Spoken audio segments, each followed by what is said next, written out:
वासुदेवाय। ओम नमो भगवते वासुदेवाय।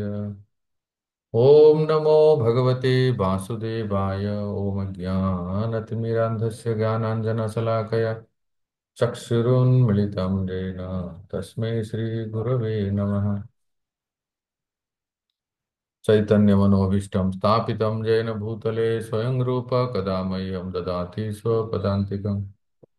वन्देऽहं श्रीगुरोः श्रीयुतापदकमलं श्रीगुरून् वैष्णवांश्च श्रीरूपं साग्रजातं सहगणा रघुनाथानितं तं सजीवं साद्वैतं सावधूतं परिजनसहितं कृष्णचैतन्यदेवं श्रीराधाकृष्णपादान् सहगणा ललिता श्रीविशाखान्वितांश्च नमो विष्णुपदाय कृष्णप्रेष्ठाय भूतले श्रीमते भक्तिवेदान्त स्वामिनीति नामिने नमस्ते सारस्वती देवे गौरवाणी प्रचारिणे निर्विशेष शून्यवादी पाश्चात्य देश तारिणे वाञ्छकल्पतरुभ्यश्च कृपा सिन्धुभ्य एव च पतितानां पावनेभ्यो वैष्णवेभ्यो नमो नमः।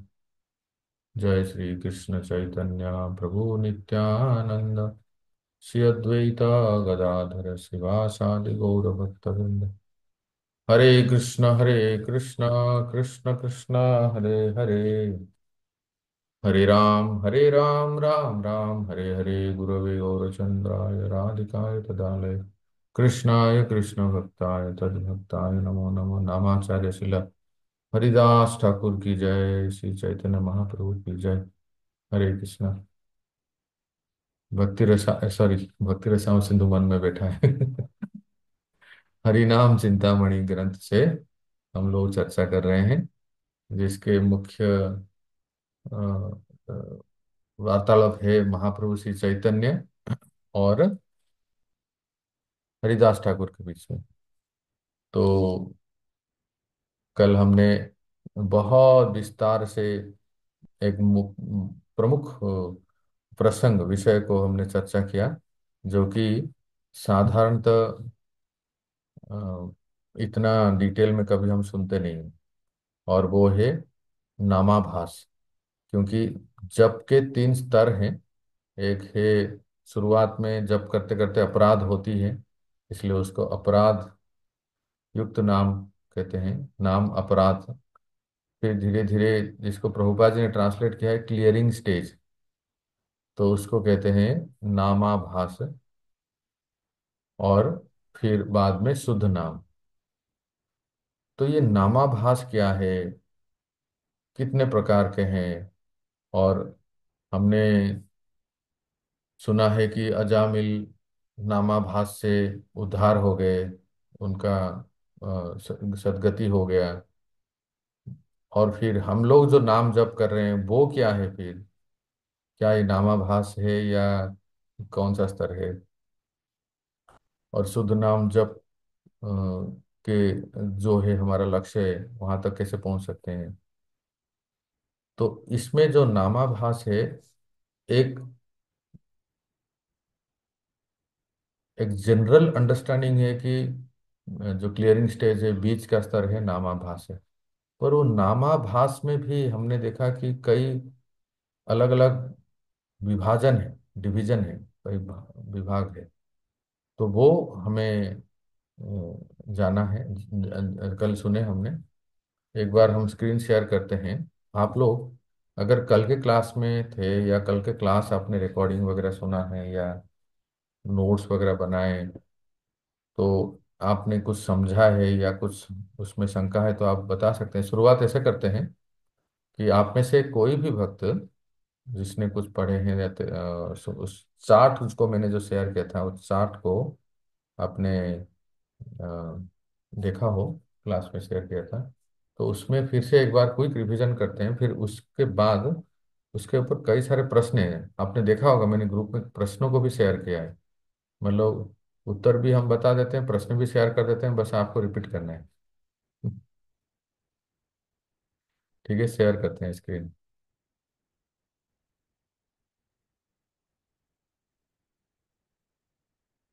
हम जब स्कूल में पढ़ते थे, आप लोगों को याद होगा आपके स्कूल कॉलेज के डेज में, किसी पूरे एक विषय को, सब्जेक्ट को आप अगर फ्लो चार्ट बना देते हो, याद करो अपने स्कूल डेज, किसी एक टॉपिक को, किसी एक विषय को आप इस तरह से एक फ्लो चार्ट बना लेते हो, तो वो फ्लो चार्ट ऐसा बनाते हैं कि मानो कि वो पिक्चर हमारे मन में आ जाए। आज से कभी भी आपको कोई नामाभास क्या है ऐसे पूछेंगे तो ये फ्लो चार्ट आपके दिमाग में बैठना चाहिए, जिससे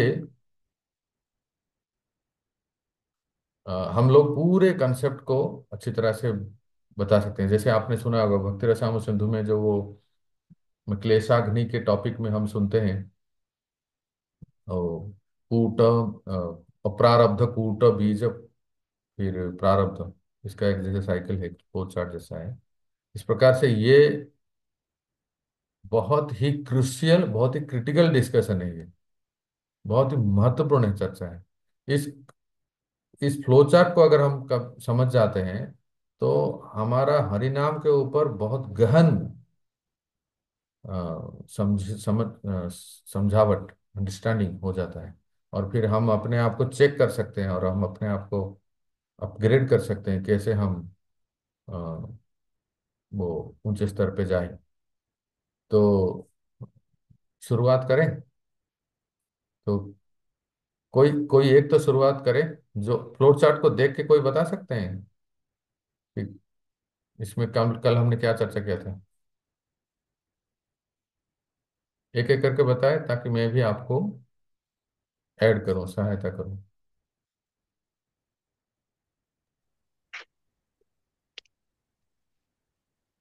हाँ राकेश को प्रभु जी, सॉरी। हाँ। बोलिए कोई नहीं जब। माता जी, आप बोल सकती हैं। प्लीज माता जी बोलिए। नहीं नहीं प्रभु जी, आप बोलिए, कोई बात नहीं। आप शुरू कीजिए माता जी, कोई दिक्कत नहीं, आप बोलिए। प्रभु जी, आपने क्लास की शुरुआत ऐसे की थी कि जैसे भगवान नाम के जप के कई स्तर होते हैं, और उसमें आपने 5 स्तर दिखाए थे। एक तो अपराध युक्त नाम, फिर नामाभास, फिर शुद्ध नाम, फिर भाव, और फिर प्रेम। फिर आपने अपराध के 2 पार्ट किए थे, कि एक तो मायावादी और नास्तिक जो लेते हैं वो, और एक भक्त जो लेते हैं वो। तो मायावादी जो लेते हैं वो कैसे होते हैं, उससे कोई लाभ नहीं होता, क्योंकि उनका अनुकूल भाव नहीं होता है। और वो मतलब श्रद्धा से हरे कृष्ण महामंत्र के जप नहीं करते, और भगवान के स्वरूप को नहीं मानते, और इसीलिए वो कृष्ण के अपराधी हो जाते हैं, और इसीलिए वो नर्कगामी हो जाते हैं।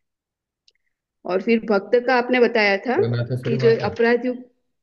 हाँ। थोड़ा सा पॉज कीजिए, बहुत अच्छा आपने एक्सप्लेन किया है। अब इसमें थोड़ा सा सॉरी। डिस्कशन करते हैं।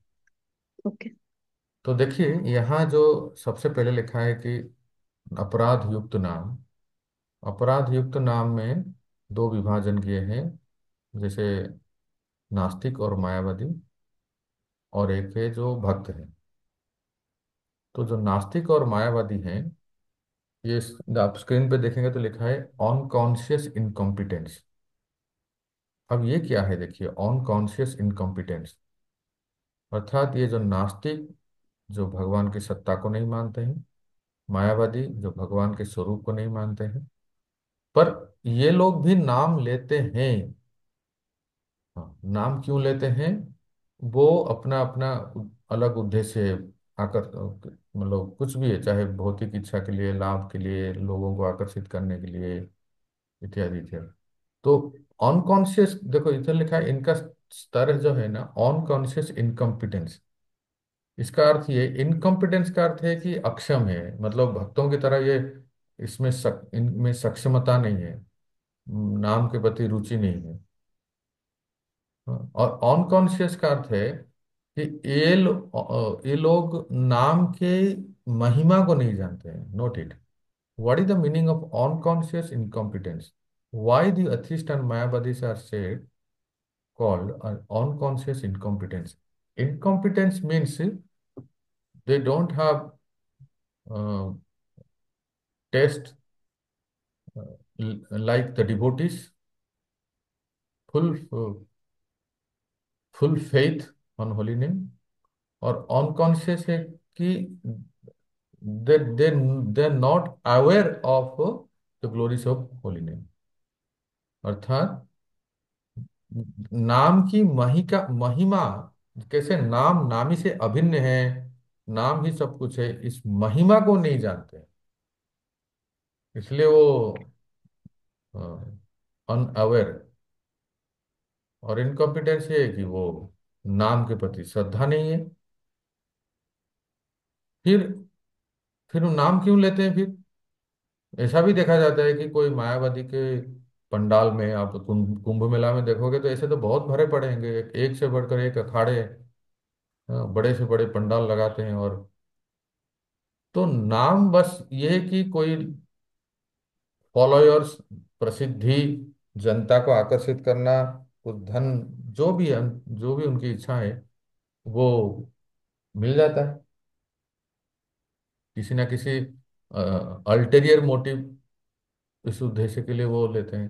पर इससे फिर वो कोई कहेंगे कि अगर वो नाम को इस तरह से लेते हैं और जिन जब जबकि उनका नाम की महिमा को नहीं जानते, ना नाम के प्रति श्रद्धा है, फिर इसका क्या परिणाम होता है? क्योंकि वो भगवान के स्वरूप को स्वीकार नहीं करते हैं, उनको निराकार कहते हैं, और जीव और ब्रह्म को एक कहते हैं। और फिर नाम और नामी में जो अभिन्नता है उसको वो नहीं कहते हैं, इसीलिए वो उनका कोई टैंजिबल प्रोग्रेस नहीं होता है, कोई प्रगति नहीं होती है। बल्कि भगवान के स्वरूप को नकारने के वजह से उनका कोई ऐसे बहुत सदगति नहीं होता है, और अधोगति ही होता है। जबकि जैसे चैतन्य महाप्रभु ने कहा है कि मायावादी कृष्ण अपराधी। पर कोई ये भी पूछ सकता है कि आखिर कोई नाम तो ले रहा है ना, भले गोविंद, जगन्नाथ या कृष्ण ऐसे नाम तो ले रहा है ना, श्री राम या ऐसे नाम तो ले रहा है, नाम का कुछ तो प्रभाव होगा। हाँ होगा, पर एकदम नेग्लिजिबल। क्यों? क्योंकि वो नाम के महिमा या नाम के प्रति अटूट श्रद्धा नहीं है, बल्कि उनकी इच्छा है कि ब्रह्म में लीन हो जाना, ऐसे। इसलिए वो नाम लेते हैं। इस संदर्भ में मैं आपको एक उदाहरण बताता हूँ, इसमें और क्लियर हो जाएगा, है ना? तो क्योंकि देखो, तत्व या सिद्धांत को जब हम उदाहरण से समझते हैं तो और क्लियर। एक बार की बात है, आप सब जानते हैं महाप्रभु श्री चैतन्य वृंदावन यात्रा में गए थे। तो वृंदावन यात्रा में जाते समय काशी में, माने वाराणसी में वो रुके। तो काशी में एक भक्त थे, महाप्रभु के भक्त थे, जो महाप्रभु जिनको बहुत पहले से जानते थे, अपने निमाई लीला में, जब वो बांग्लादेश, पूर्व बंगाल, पूर्व बंग गए थे, ईस्ट बंगाल, जब पूर्व बंग गए थे तो वहाँ उनको मिले थे। उस भक्त का नाम है तपन मिश्रा। तपन मिश्रा को जब महाप्रभु पूर्व बंगाल में मिले थे अपने निमाई लीला में, तो उन्होंने उस समय कहा था कि आप, उन तपन मिश्र ने कहा कि हे महाप्रभु, मैं उस समय तो निमाई थे ना, निमाई मैं आपके साथ आना चाहता हूँ, मतलब आपके साथ सब छोड़ के आपके साथ में चले जाना चाहता हूँ। महाप्रभु ने कहा ना ना ना ना, अभी आप गृहस्थ हो, इसलिए आप क्या करो कि यहाँ से, मतलब बांग्लादेश से, आज के बांग्लादेश से आप काशी चले जाओ और काशी में जाके रहो, मैं आपको उचित समय में आके मिलूंगा, ऐसा महाप्रभु ने कहा था।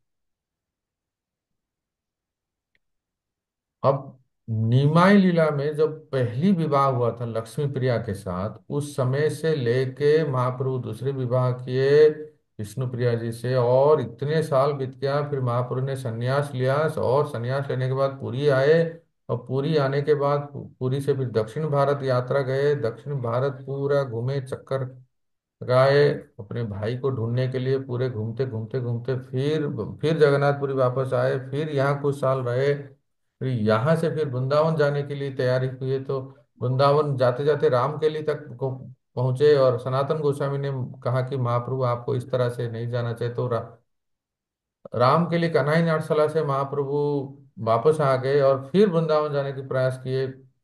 तब बलभद्र भट्टाचार्य को लेके महाप्रभु वृंदावन गए, तो इतने वर्ष बीत गए।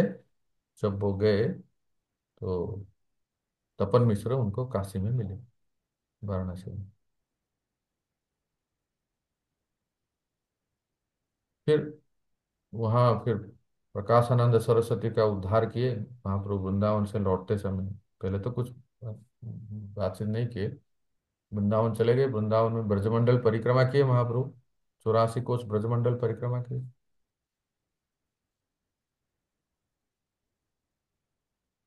वहां से फिर वापस लौटते समय काशी में, काशी प्रयागराज में जब आए, तो काशी में उन्होंने प्रकाशानंद सरस्वती को उद्धार किया और तपन मिश्र के घर में रुके।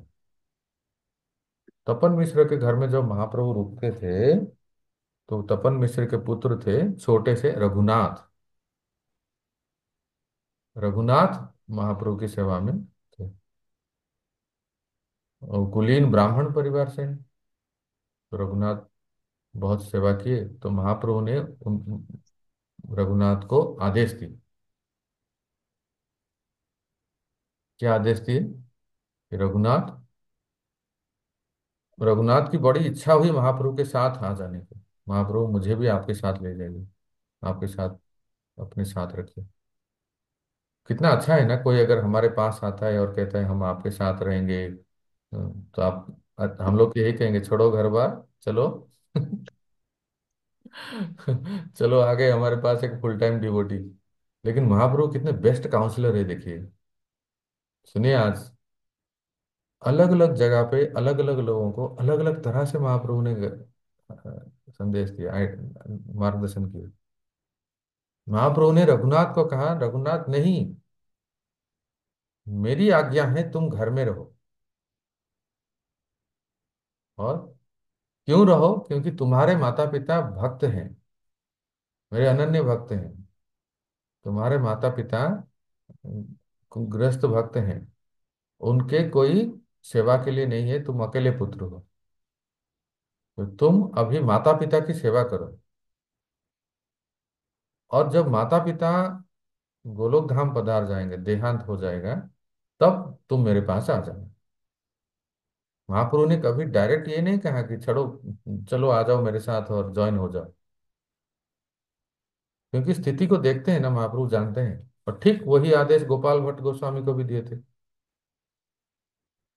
रघुनाथ भट्ट को भी सेम दो आदेश। एक, माता पिता की सेवा करना, क्योंकि तुम्हारे माता पिता भक्त हैं और तुम अकेले पुत्र हो, तुम उनकी सेवा करना। और जब ये गोलोक धाम पधार जाएंगे तो तुम मेरे पास आ जाना।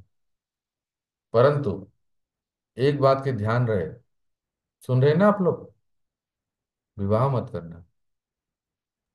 जी प्रभु जी, सुन रहे हैं। आप तो विवाह कर लिया, आप क्या सुन रहे हैं? महाप्रभु सोचा का कि मैंने सोचा कि प्रभु जी आप कह रहे हो। जी क्षमा चाहते हैं प्रभु जी।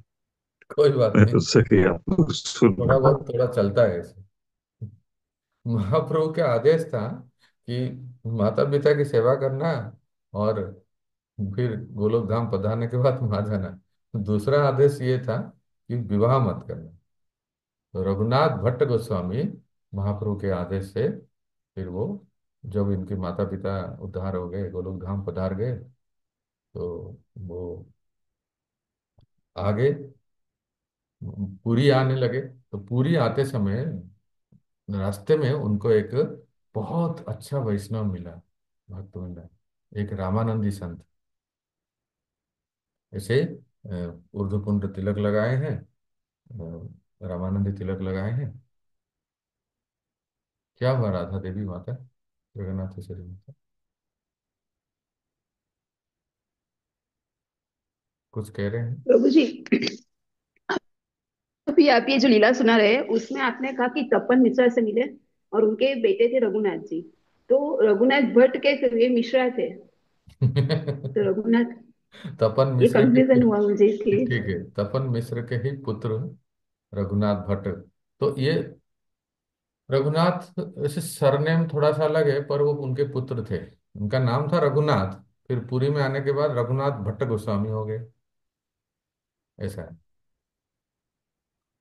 तो ये जब आने लगे, आते समय एक रामानंदी संत वैष्णव उनसे मिले और रघुनाथ भट्ट गोस्वामी से बहुत प्रेम करने लगे। उनकी यात्रा में उनकी सब प्रकार से मदद करना, और उनकी झोला उठा लेना, उनको सेवा करना, उनको साग सब्जी फल इत्यादि लेके जाना, उनका चरण संभान करना। रघुनाथ भट्ट गोस्वामी बहुत प्लीज हो गए, बहुत बहुत। तो और वो निरंतर राम राम राम राम राम राम राम राम राम राम ऐसे राम नाम लेते थे, है ना। और जब दोनों चलते चलते पुरी में आए, और दोनों महाप्रभु श्री चैतन्य से मिले और प्रणाम किए। देखो यहाँ से क्लाइमैक्स शुरू होता है, ध्यान से सुनिए। वो जो भक्त वैष्णव है और रघुनाथ भट्ट गोस्वामी दोनों महाप्रभु श्री चैतन्य से मिले और दंडवत प्रणाम किए। रघुनाथ भट्ट को तो देख के महाप्रभु बड़े खुश हो गए, और उनको लगा कि उनके माता पिता चले गए, उनके कहने के अनुसार वो आ गए, और महाप्रभु ने उनको आलिंगन किया। पर आश्चर्य है, रघुनाथ भट्ट ने देखा महाप्रभु ने उस भक्त की तरफ देखे ही नहीं। कितना कैसा लगेगा ना। रघुनाथ भट्ट को समझ में नहीं आया कि आखिर क्या हुआ, इतना अच्छा भक्त है जो पूरे सफर में मेरे साथ सेवा कर रहे हैं, और सेवा किए, और निरंतर वो नाम नाम लेते हैं, निरंतर राम नाम लेते हैं। तो महाप्रभु इसकी ओर देखे भी नहीं। अगले दिन वो महाप्रभु से मिले रघुनाथ भट्ट, और पूछने लगे, महाप्रभु ये जो भक्त मेरे साथ आए हैं वैष्णव, ये बड़े निष्कपट भक्त हैं, बड़े अच्छे संत हैं, मुझे रास्ते में मिले, और वो निरंतर राम नाम लेते हैं, और मेरी बहुत सेवा की। आपने मुझे तो देखा पर उसकी ओर कृपा नहीं की। तो महाप्रभु गुस्सा हो गए, क्रोध की एकदम गुस्सा हो गए। महाप्रभु ने कहा कि वो मायावादी अपराधी है, वो कृष्ण अपराधी है। तो रघुनाथ भट्ट चौंके, ये कैसे, ये तो निरंतर राम नाम लेते हैं, इतना नाम तो हम भी नहीं लेते हैं, सोते पीते खाते चलते फिरते बस राम नाम ही बोलते हैं। महाप्रभु क्या हुआ आखिर। महाप्रभु ने कहा कि महाप्रभु तो अंतर्यामी है ना, जानते हैं। महाप्रभु ने कहा कि वो केवल मुंह से नाम लेता है, पर उसका उद्देश्य यह है कि ब्रह्मलीन में, राम में एक हो जाऊं, राम के अंदर प्रवेश कर जाऊं, अर्थात ब्रह्म सायुज्य। ये महाप्रभु को अच्छा नहीं लगा। तो उदाहरण मैंने आपको क्यों दिया, आप देख रहे हैं ना। इवन मायावादी नास्तिक भक्त, मैं आपको सही कह रहा हूँ, प्रयागराज कुंभ में आप जाओगे तो ऐसे तमाम लोग मिलेंगे जो है निर्विशेषवादी, है ब्रह्मलीन, पर वो भी नाम लेते हैं। इसलिए ये लोग जो है ना, अपराधी है। ठीक है, अब आगे बढ़ते हैं।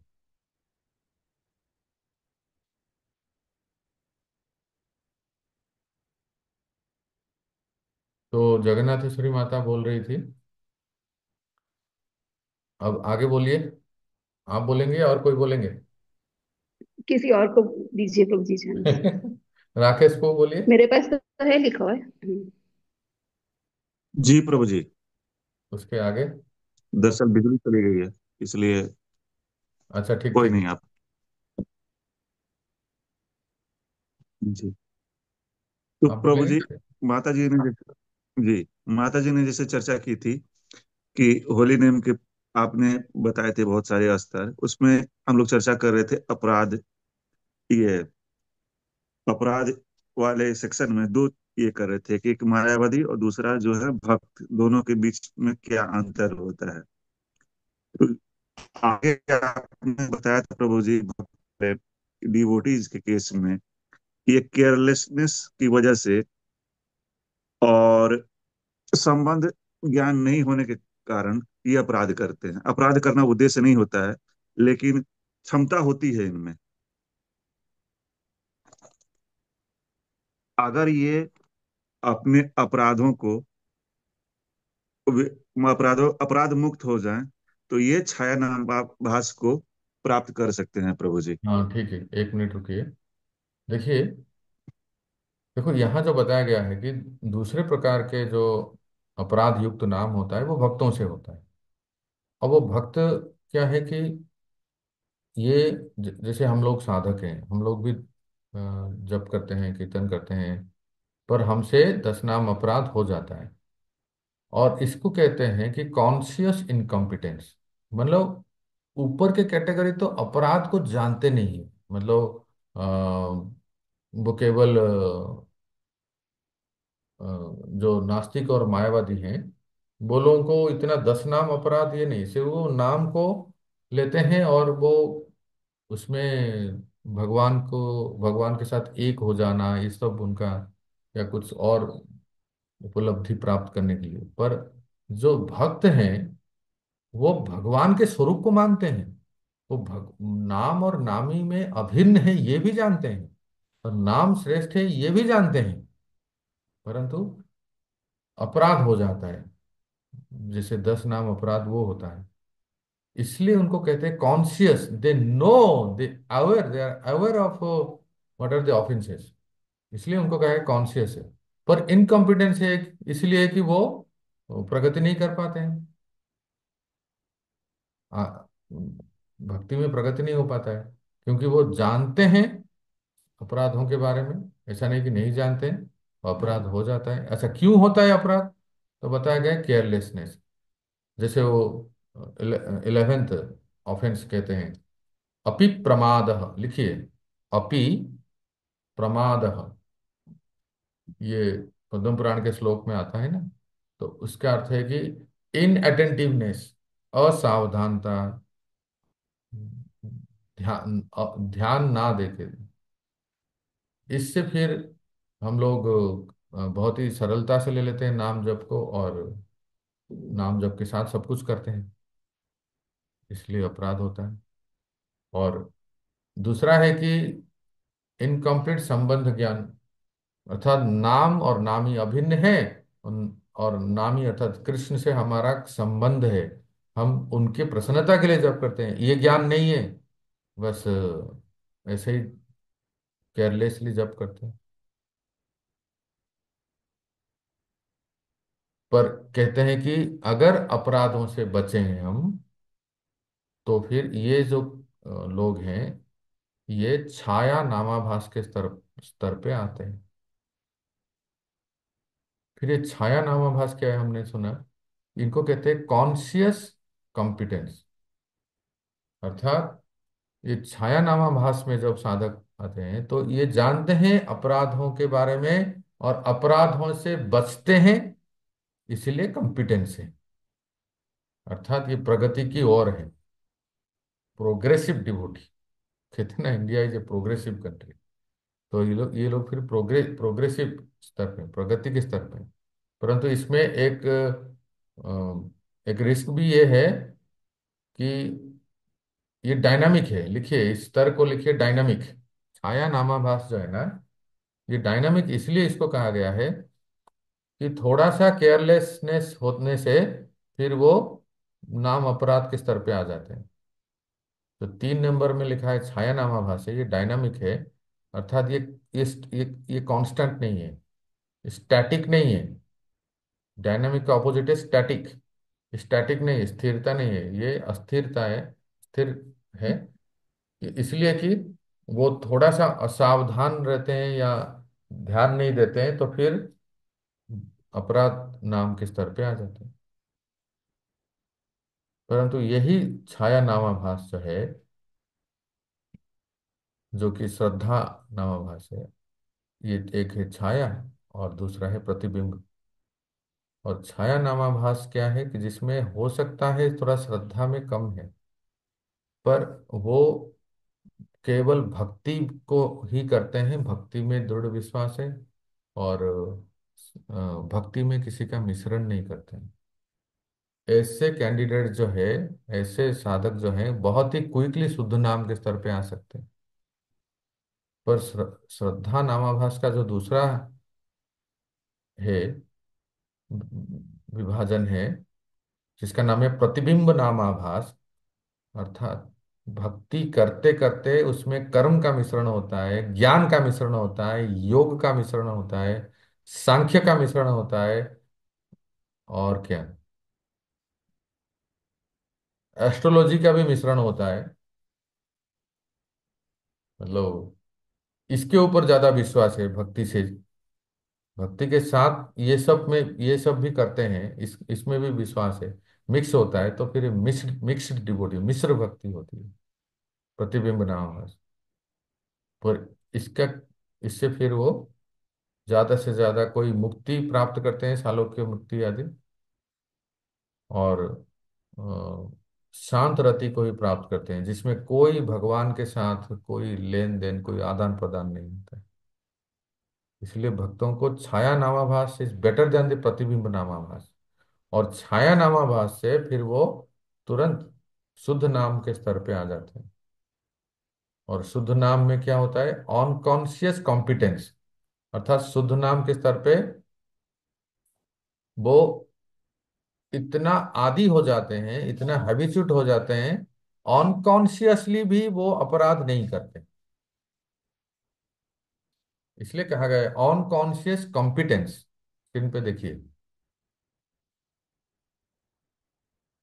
मतलब वो असावधानता में भी कभी कुछ उनसे कोई त्रुटि अपराध नहीं होता है। वो इतना वो हैबिचुएट हो जाते हैं, इतना उनका अभ्यास अभ्यस्त हो जाते हैं। वही शुद्ध नाम, और शुद्ध नाम से फिर भाव नाम के स्तर पे आते हैं।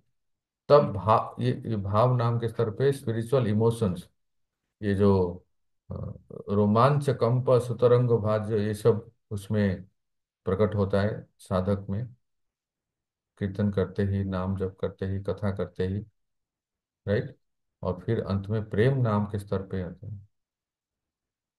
तो प्रेम नाम में फिर रस का आदान प्रदान होता है, अर्थात वो भगवान के साथ किस रस में संबंध है, प्रकृष्ट रूप से पता चल जाता है, और वो उसी रस में, उसी स्तर पे वो आनंदित रहते हैं। बस इसमें और एक रह गया जो नामाभास, स्क्रीन पे देखिए, एक तरफ श्रद्धा नामाभास का आएगा, दूसरा अश्रद्धा नामाभास है। ये अश्रद्धा नामाभास क्या है, जैसे हमने चर्चा किया, सांकेत्यम, पारिहास्यम, स्तोभम, हेलनम। संकेत, जैसे अजामिल संकेत से नाम लिया, तो कोई अपने घर का नाम, परिवार में कोई बच्चे का नाम, इसका नाम, उसका नाम, भगवान के नाम जैसा रखते हैं, और हम उसका नाम लेते हैं, तो वो संकेत का नाम, संकेत से नाम हुआ। और ये जो उदाहरण दिया गया है अजामिल, ऐसे बहुत ही रेयर कैसे हैं कि ये लोग कोई अपराध नहीं करते हैं। अन्यथा, चाहे वो सांकेत्य हो, पारिहास्य हो, स्तोभम हो। स्तोभम का अर्थ जानते हैं, म्यूजिकल एंटरटेनमेंट। मैंने कोई गाना गाते हैं, कोई जैसे जो बाहर के लोग गाने गाते हैं अलग अलग, उसमें भगवान का नाम आ गया, ये हो गया स्तोभम। हेलेनम, अर्थात चलते फिरते, गिरते पड़ते कभी कोई नाम आ गया। तो इसमें क्या है, ये लोग जो है अ, भले से पता चलता है कि इन्होंने तो कोई अपराध नहीं किया है, परंतु ऐसे लोग बहुत कम होते हैं जिनको कुछ अपराध के बारे में पता नहीं है, और वो ऐसे संकेत से या परिहास से, मजाक से कहते हैं। इनसे, ये जो कभी कभी कुछ नाम लेने वाले हैं, ये अश्रद्धा नामाभास जो है, श्रद्धा नहीं है नाम के प्रति, नाम के प्रति श्रद्धा नहीं है, नाम की महिमा भी नहीं जानते हैं। इसलिए उनको एक नंबर के कैटेगरी में रखा गया है, जिसका नाम है अनकॉन्शियस इनकॉम्पिटेंस। अर्थात इनको नाम के बारे में अवेयरनेस, नाम की महिमा और नाम की प्रति इतना श्रद्धा नहीं है, बस चलते फिरते कभी कुछ बोल दी। तो नाम जब उच्चारण कर लेते हैं, इसके आप लोगों ने सब भागवतम पढ़े हैं, अजामिल के सेक्शन में, तो उसमें प्रभुपा जी तात्पर्य में लिखते हैं, इस तरह के जो लोग हैं जो कभी कभी नाम ले लेते हैं, तो नाम लेने से उनका जो पूर्वकृत कर्म, पापकृत, ये सब ध्वंस हो जाता है। परंतु क्योंकि ये कॉन्सिस्टेंटली स्थिरता से, मतलब एक लय से नाम नहीं लेते हैं, इसलिए फिर से वो अपने पाप कृत्य कर लेते हैं।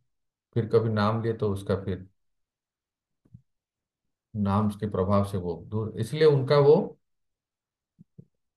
कोई कमिटमेंट, कोई कंसिस्टेंसी ऐसा नहीं रहता है। ये लोग दे में अचीव इम्पर्सनल लिबरेशन, मतलब में लिखा गया है। हो सकता है आगे जाके अगर उन्होंने अंतिम समय में कुछ नाम ले लिया तो उनको हो सकता है एक मोक्ष मिल जाए, मतलब सायुज्य मोक्ष ऐसा कुछ मिल सकता है। परंतु पार्षदत्व को प्राप्त करने के लिए अजामिल की तरह वो फिर से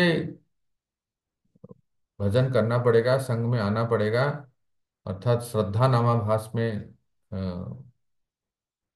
शुरू से ही अपराध नाम हो जाता है, फिर श्रद्धा, छाया नामाभास, फिर शुद्ध नाम, फिर भाव और प्रेम, इस स्तर पे आना पड़ेगा। तो ये है मोटा मोटी कल का डिस्कशन।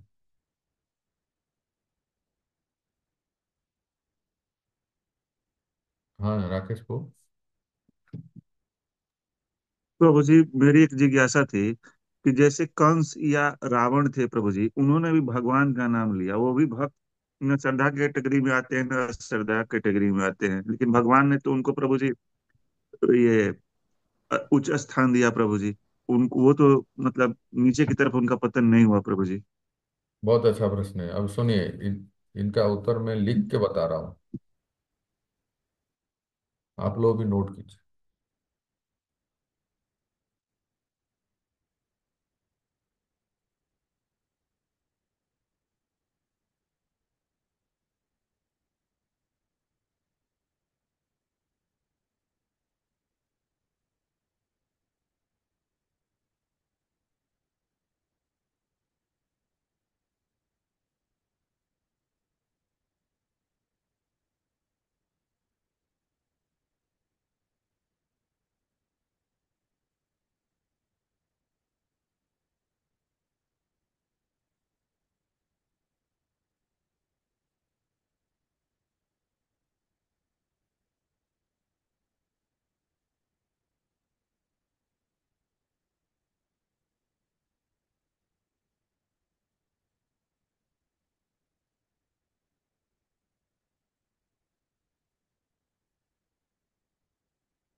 ये जो असुर, राक्षस इत्यादि होते हैं ना, ये दो कैटेगरी के होते हैं।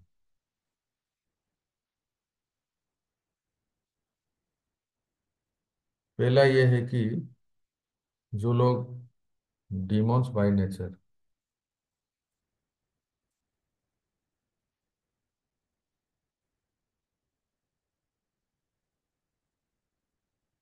उनका जन्मजात और जन्म से ही वो राक्षस प्रवृत्ति के होते हैं। और ऐसे लोगों को भगवान 16 चैप्टर भगवत गीता में क्या कहते हैं?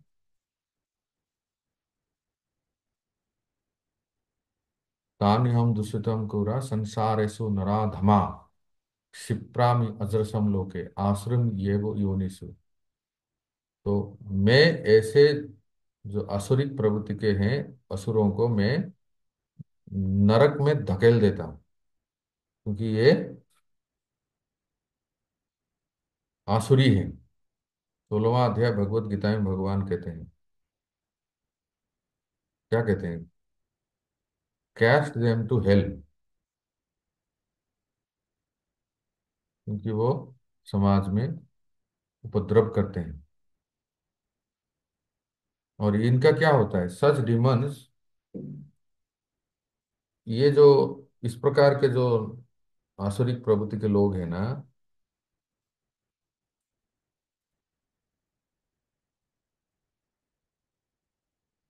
सच demons are not killed bye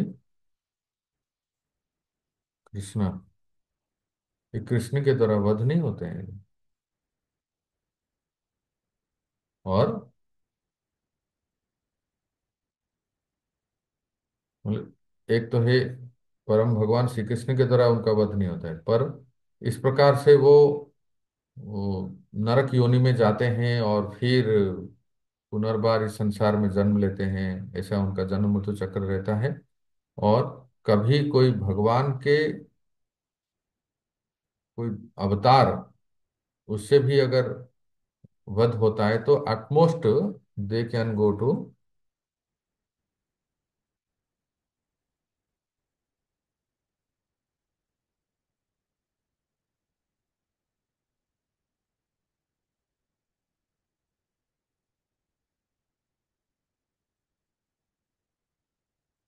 impersonal liberation, ब्रह्म साजुज्य मुक्ति उनको मिलता है। जो असुर भगवान के द्वारा वध होते हैं उनको इन जनरल असुरों की गति क्या होती है? सायुज्य मुक्ति।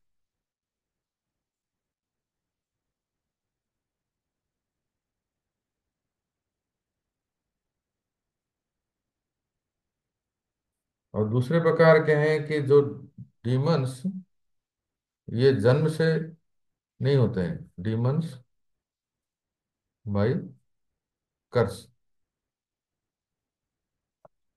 किसी श्राप से वो असुर या राक्षस होने को प्राप्त होते हैं।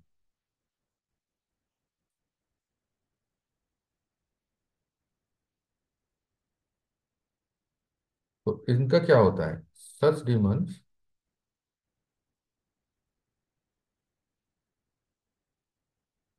आर किल्ड बाई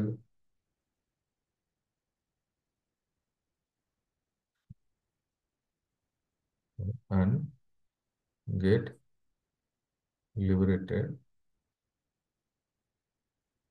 या ये केस टू केस डिफरेंट है, जिसमें वो 4 टाइप्स ऑफ मुक्ति और गोलोक गोलोक धाम में जाते हैं, जस्ट लाइक पूतना।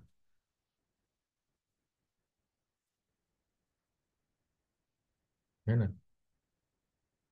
अभी राकेश भाऊ ने जो पूछा कि जैसे रावण, कुंभकर्ण, कंस, शिशुपाल, दंतवक्र, विदुरथ इत्यादि, जो जो जो जो राक्षस हैं जो भगवान के द्वारा हत हुए हैं, एक तो है कि इन जनरल वो इम्पर्सनल लिबरेशन उनको मिलता है क्योंकि भगवान के द्वारा वध किया गया। पर परम भगवान श्री कृष्ण के लिए थोड़ा सा ये विशेषता ये है कि वो सारूप्य सालोक्य इत्यादि मुक्ति को प्राप्त करते हैं। नहीं तो पूतना जैसे किसी विशेष कृपा पात्र के लिए वो साक्षात भगवान की माँ धात्री बन जाते हैं।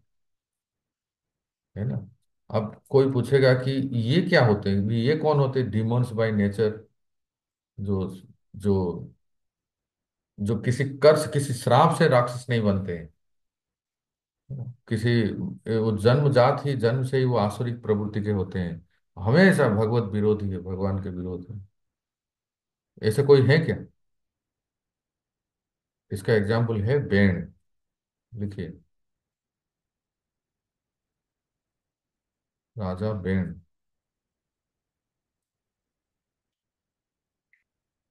ठीक है। जितने सब आप लोग भक्ति वेदांत के विद्यार्थी हैं, इनके लिए आज एक छोटा सा ये झलक है। 7th कैंटो शुरुआत होती है ऐसे। क्या?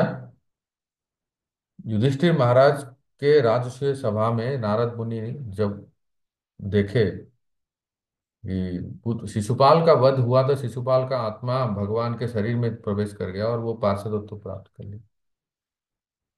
इसी से फिर वो युधिष्ठिर महाराज पूछते हैं कि आखिर शिशुपाल ने ऐसा क्या किया कि वो भगवान को प्राप्त हो गया, जबकि राजा बेन भी तो भगवान से विरोधी था। पर अ, वो तो भगवान का पार्षद नहीं बल्कि वो नरक जाने वाला था। 7th कैंटो की शुरुआत ही ऐसी होती है, 7वें स्कंद। इसी के उत्तर में नारद मुनि कहते हैं कि एक तो ये शिशुपाल जैसा दैत्य, वो वास्तव में जय विजय थे, और वो भगवान के विरोधी थे, प्रतिकूल भाव में थे। पर राजा बेण जो है, वो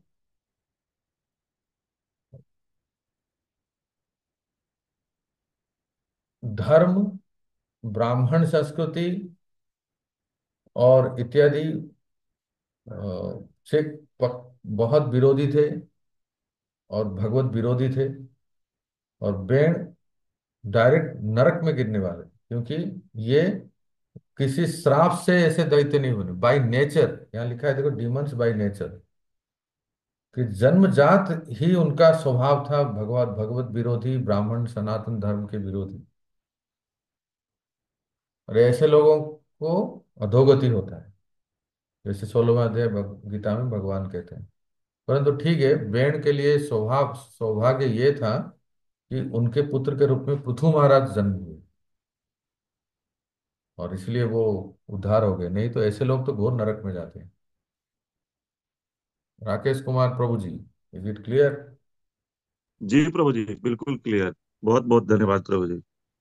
हम्म। वर्षणा राधिका माता। हरे कृष्णा प्रभु जी, दंड प्रणाम। हाँ। प्रभु जी, मेरा मेन क्वेश्चन तो यही है कि नामाभास बाय डिवोटीज है, उसको थोड़ा आप दोबारा से बता दीजिए। लेकिन रावण की गति क्या हुई थी प्रभु जी? रावण को क्या रावण मिला था? रावण तो जय विजय थे ना। हाँ, तो उनको फिर उनको पार्षदत्व तो मिले। धाम गए, वापिस धाम गए। नहीं, उनको जो 3 जन्म का जो मर्त्य लोक में आना था, तो रावण फिर कृष्ण अवतार में, कृष्ण लीला में शिशुपाल दंतवक्र बन के आए।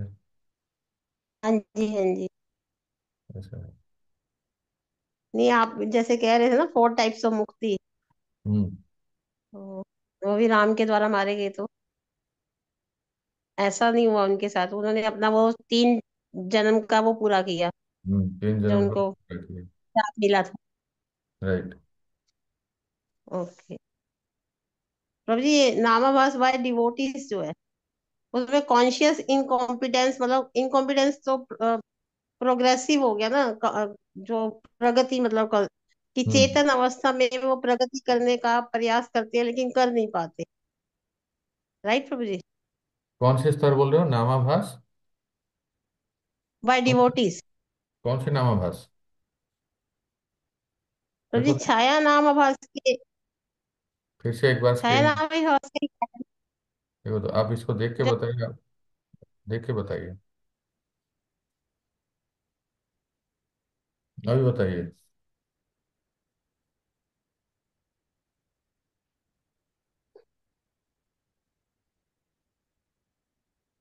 यस। घोषणा माता, हाँ जी प्रभु जी। बताइए, कुछ प्रभु जी, पूछो। आपने जो सेकंड लिखा ना, नामाभास बाय डिवोटीज कॉन्शियस इनकॉम्पिटेंस, हाँ हाँ हाँ तो वो फिर आगे एरो करके छाया फेथ इज प्योर, और फिर दे अचीव शुद्ध नाम। हाँ हाँ।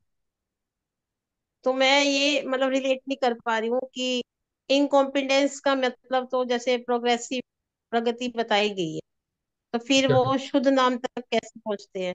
देखो देखो, फिर से एक बार कहता हूँ, जो 2 नंबर, दूसरा नंबर जो लिखा है, वो अपराध युक्त नाम, नाम अपराध का स्तर है।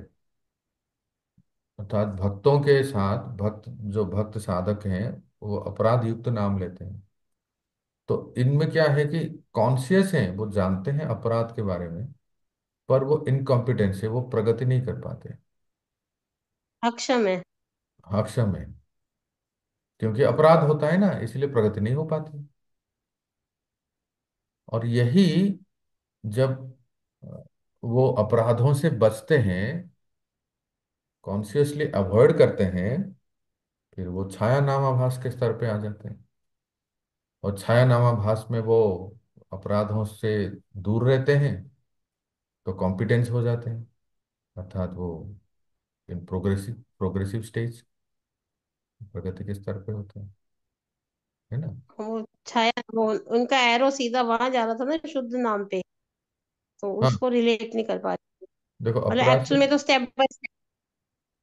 देखो जो रेड मार्क रेड दिया एरो। गया है, इसे आप ये समझ सकते हो कि अपराध नाम से नामाभास, भक्तों के केस में अपराध नाम से नामाभास के स्तर पे आते हैं। तो कौन सा नामाभास? वो छाया नामाभास के स्तर पे आते हैं, प्रोवाइडेड उनका भक्ति किसी प्रकार के कर्म ज्ञान योग से मिश्रित ना हो, तब वो छाया नामाभास है। और छाया छाया नामाभास इज बेटर पोजीशन। फिर वहां से वो नाम जप करते करते फिर वो शुद्ध नाम के स्तर पे आते हैं, और फिर आगे भाव और प्रेम। Thank you Prabhu, thank you so much. हाँ, तो दयाल चंद्र चैतन्य प्रभु। हरे कृष्ण प्रभु, माफ कीजिए, मेरा भी एक प्रश्न ऐसा था। जैसे अजामिल के प्रसंग में जब यमदूतों ने यमराज के पास जाते हैं, वो उनको पहले लगता है कि यमराज ही हमारा बॉस, स्वामी ही सबसे बड़ा बॉस है। तो बाद में उन्होंने जिज्ञासा करते हैं यमराज से कि आप मेरे पास लिस्ट दीजिए किस किस को लेके आऊं।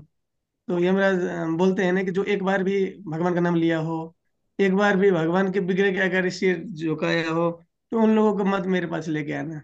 तो यहाँ पे जब हम देखते हैं कि एथिस्ट जो अनिश्वरवादी है, और जो अ, अनिश्वरवादी और जो मायावादी है, तो वो लोग नाम अपराध के लेवल पे ही क्यों ना हो, भगवान का नाम तो लेते हैं, फिर भी वो लोग नर क्यों, कैसे नर का गमन होता है। तो ये नहीं समझ में आया प्रभु थोड़ा।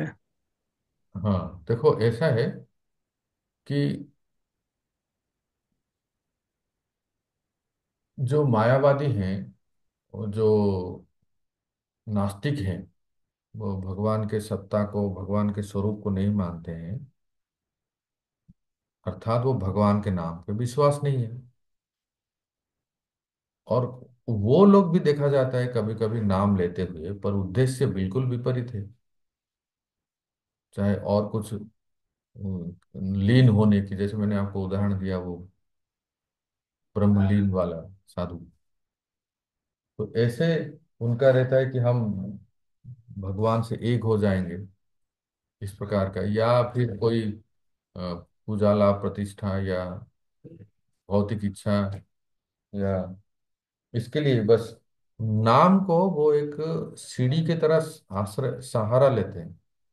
पर उनका वो अ, रहता है कि हम भगवान से एक हो जाएं। तो यहाँ जो लिखा गया दे गो टू हेल, हेल का अर्थ है कि यहाँ मतलब इनका बहुत अधोपतन होता है, डिग्रेडेशन होता है। मतलब अ, ये ये नीच योनि में जाते हैं। हेल का अर्थ है कि नीच योनि भी।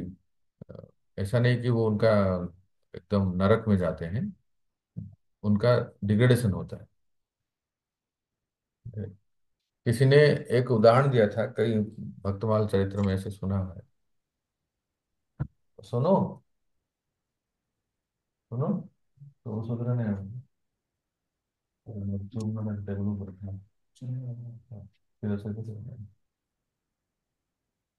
कि कोई गुरु, ऐसे आपने भी सुना होगा कि कहीं पिछले जन्म में गुरु थे और दूसरे जन्म में अजगर बन गए, और वो चींटियां उनको खा रहे थे।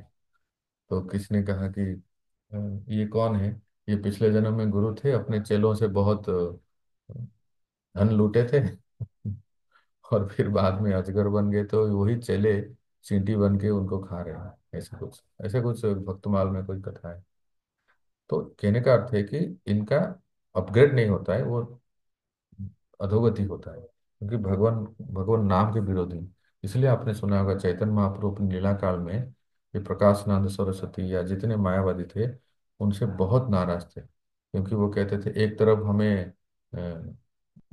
एक तरफ तो मेरा नाम लेता है, और दूसरी तरफ मेरे स्वरूप को स्वीकार नहीं करता है, और कहता है कि मेरा कोई स्वरूप नहीं है। तो वो मानो कि मुझे खंड खंड करके काट रहा है इसे।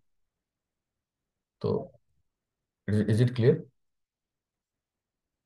प्रभु जी, एक दूसरा भी जिज्ञासा है, ये भी मूर्ख वाला। दो तीन में एग्जाम्पल के साथ, जैसे शिला प्रभुपाद उदाहरण देते हैं कि जैसे एक गोल्ड है, तो क्रिश्चियन के हाथ में पड़ेगा तो क्रिश्चियन गोल्ड नहीं हो जाएगा, हिंदू के मुस्लिम के हाथ में पड़ेगा तो मुस्लिम गोल्ड नहीं हो जाएगा। दूसरी एक बात, जैसे कोई एक बच्चा भी क्यों ना हो, जैसे 1500 का नोट है, उनको पता नहीं है नोट का वैल्यू, तो उनके हाथ में पड़ने से भी नोट का वैल्यू तो कम नहीं हो जाता है।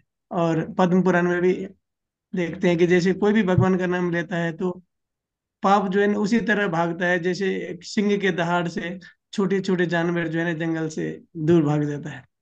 तो भगवान का नाम का तो महत्व उतना ही है ना, वो चाहे वो अनिश्वरवादी हो और मायावादी हो, कोई भी और जैसे एक बच्चा है, जैसे उसको विश्वास नहीं है मेडिसिन पे, फिर भी उसका माता पिता जबरदस्ती मुंह में मेडिसिन डाल देते हैं, लेकिन वो तो काम करता है मेडिसिन। इसी हम्म। तरह भगवान का नाम तो वैसे ही काम करना चाहिए, मेरा एक जिज्ञासा प्रभु। हाँ वही हाँ। तो, जैसे आप कह रहे हो कि दवाई का, दवाई के बारे में ज्ञान नहीं है, पर वो नाम लेते हैं, सॉरी दवाई लेते हैं तो उसका असर करता है। तो उसी प्रकार से भगवान का नाम लेते ही उसका असर करता है, परंतु फिर वो जो है ना, कंसिस्टेंटली, रेगुलरली, रेगुलेटेड वे में वो नाम नहीं लेते हैं ना।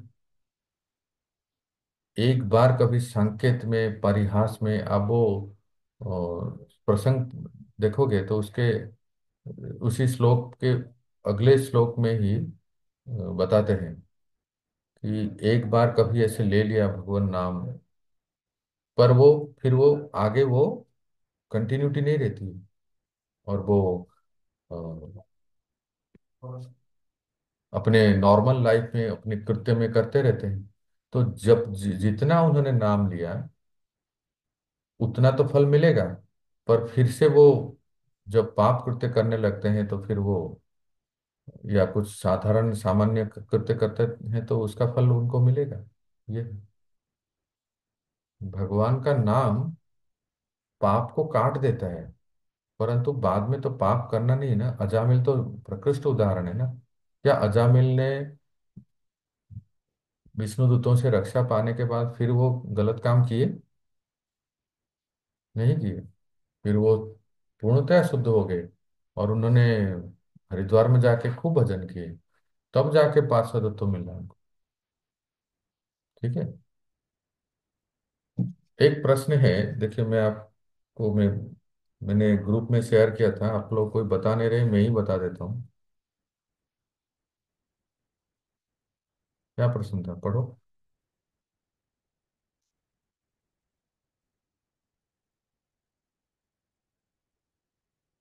और पाप और पाप और अपराध में क्या अंतर है? हाँ ये देखो, बहुत महत्वपूर्ण प्रश्न है, इसलिए इसको थोड़ा हमें जानना चाहिए। सबसे पहले तो आप ये जानते हैं कि भक्तों के जीवन में जो हम भक्ति करते हैं, तो पाप किसको कहेंगे और अपराध किसको कहेंगे, हेमरूप राधा माता? प्रभु जी, भक्ति जीवन में आने से पहले जो गलत कार्य करते हैं उसको पाप कहते हैं, और भक्ति शुरू करने के बाद जो गलत काम होते हैं उसको अपराध कहते हैं। एक सुंदर सामान्य अंडरस्टैंडिंग है कि भक्ति में आने के बाद भी अगर हम वो पूर्व कृत्य को करते हैं, नियमों का पालन नहीं करते, नियम भंग होता है, फिर वो पाप नहीं होता है, वो अपराध होता है। और अपराध हो जाता है तो वो और गहरा होता है। और कोई पाप हो गया तो उसके लिए कोई रिमोर्स है, जैसे कोई कुछ प्रायश्चित कर लिए, इस पाप के लिए ये प्रायश्चित है, उस पाप के लिए प्रायश्चित है, तो वो प्रायश्चित कर लेते हैं। परंतु जब भक्त के जीवन में वो फिर अपराध हो जाता है, फिर अपराध से क्या होता है हेमरूप राधा माता?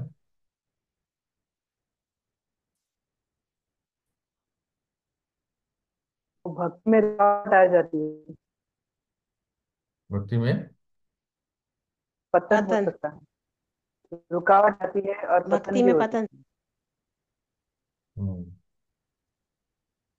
तो देखिए क्या होता है, मैं आपको बताता हूँ अभी। और अपराध से ये भी होता है ना प्रभु, जो बैकुंठ में जाने के बाद भी वहां से गिर जाता है ना। ऐसा नहीं होता है वैकुंठ के जाने के बाद कोई गिर जाता है। क्या वैकुंठ को इतना चीप समझे क्या कि वो जैसे उदाहरण, अमरीश, कौन? दुर्वासा मुनि वहां पे थे, पर वहां से फिर दुर्वासा मुनि दुर्वासा मुनि क्या हुआ? तो वैष्णव अपराध किए थे, तो भगवान भी वहां से मैं माफ नहीं कर सकता हूँ, तुम जिसके चरण कमल पे अपराध किए वहीं पे जाने से अपराध माफ होगा। देखो दुर्वासा मुनि, जो प्रसंग है नाइन्थ कैंटो में वो आप पढ़ोगे, 9वें स्कंद में, तो दुर्वासा मुनि अम्बरीश महाराज के चरणों में अपराध हो गया उनका। तो एक तो ये कि देखो भागवत में जो चरित्रों का वर्णन है वो एक एक्सट्रीम एग्जाम्पल है। सामान्यतः कोई वैकुंठ जाने के बाद वापस नहीं आते हैं। अगर ऐसे आने लगे तो भगवान ऐसा क्यों कहते कि यद्गत्वा न निवर्तन्ते तद्धाम परम।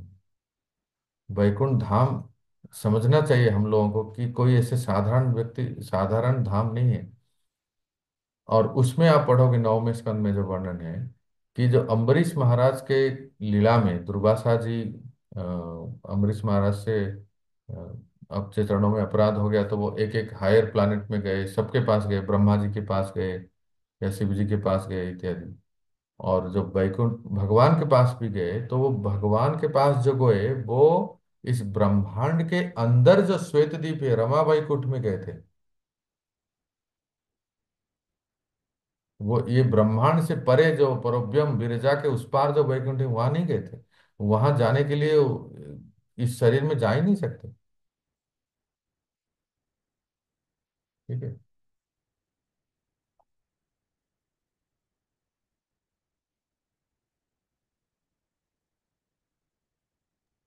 प्रभु जी किसी दिन इसी के ऊपर कथा कर दीजिएगा कि रमा श्वेत द्वीप और वैकुंठ जो है उसकी भी नॉलेज अच्छे से हो जाए।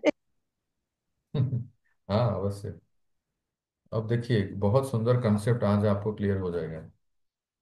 ये पाप और अपराध बहुत बार चर्चा होती है। देखिए ये मैंने पहले भी किया था और एक बार फिर से रिपीट कर देता हूँ, आप लोग इससे पूरा अंडरस्टैंडिंग क्लियर हो।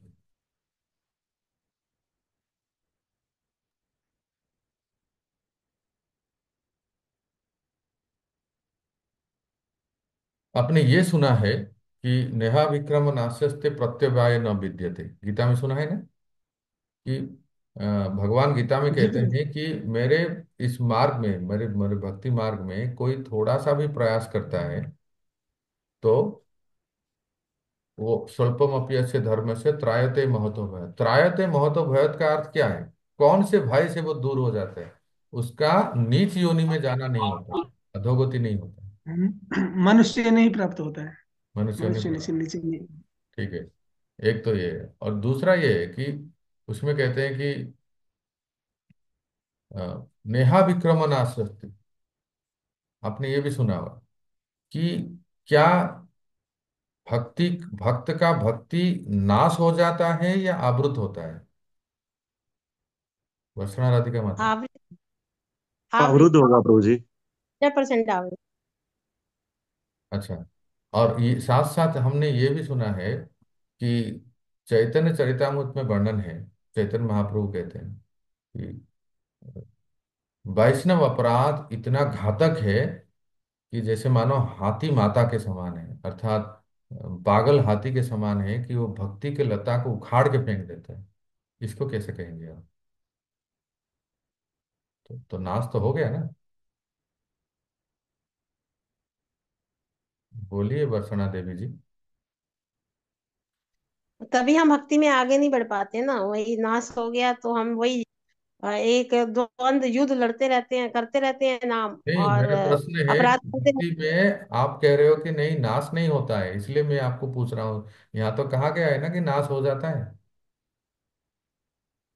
भक्ति का नाश नहीं होता, लेकिन हम मतलब आ, अपने पापों के कारण और जो हाथी मात मतलब अपराध करते हैं उसकी वजह से आगे नहीं बढ़ पाते, पीछे मतलब आगे पीछे भी जा होती है। सकती है, भक्ति खत्म भी हो सकती है, लेकिन भक्ति जो वहां पे रुकी होती है वो रुकी होके आवृत हो जाती है।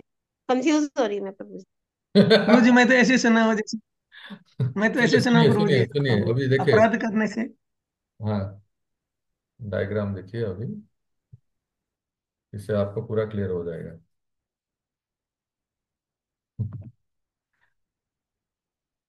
देखिए, एक, आप लोग स्क्रीन देखते रहिए। जैसे हमने ये पहले भी किया था ये डिस्कशन। ये पॉइंट ए है, ठीक है। यहाँ से हमारी भक्ति शुरू हुई, और इसको क्या कहेंगे आप, श्रद्धा।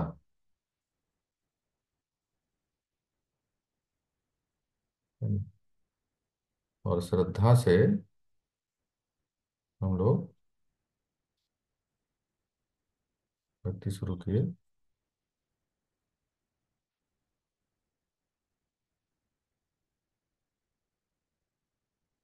में जाना है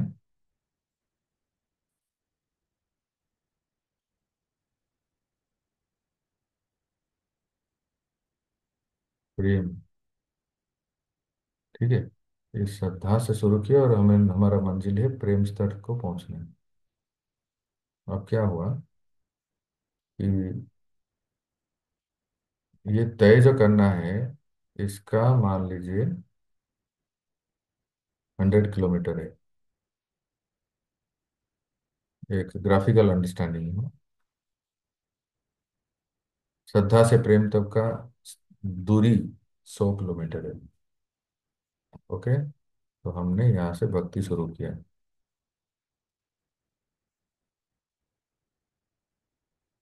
और नाम जप इत्यादि करके श्रद्धा से हमने भक्ति शुरू किया। ऐसे शुरू किए तो फिर क्या होता है, मान लीजिए 50 किलोमीटर तक हम गए, ठीक है। 50 किलोमीटर तय किए। अब जहां भी होंगे वहां हमसे कोई पाप हो गया,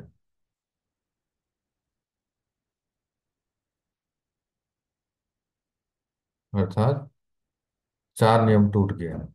किसी परस्त्री गमन, या अवैध संग, या अभक्ष्य भक्षण, या कुछ भी 4 नियम जो हमें बताया गया है, उसमें कोई व्यतिक्रम हो गया, और हम लोग भक्ति कर रहे हैं। तो हमारे लिए वो, जैसे हेमरू प्रधान माता ने कहा था, वो पाप नहीं होगा। वो पाप फिर वो 7th ऑफेंस हो जाएगा, क्योंकि हम भक्ति कर रहे हैं और ये सोचते हैं, क्या यह चलता है, थोड़ा बहुत तो गड़बड़ी हो जाती है किसी से भी, और नाम जप करके थोड़ा उसको सुधार लेंगे, नहीं तो परिक्रमा कर लेंगे, ऐसा मन में विचार है। और हम फिर वो अपराध हो जाता है। तो क्या होता है देखिए, अभी इतना तय किए, अब आगे हमें जाना है ना, और 50 किलोमीटर जाना है।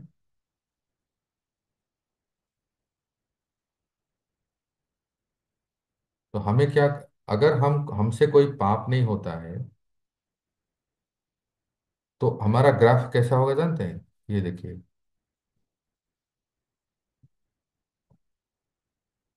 एकदम स्ट्रेट, ऐसे इस तरह से होगा। कब होगा, जब विदाउट सिन।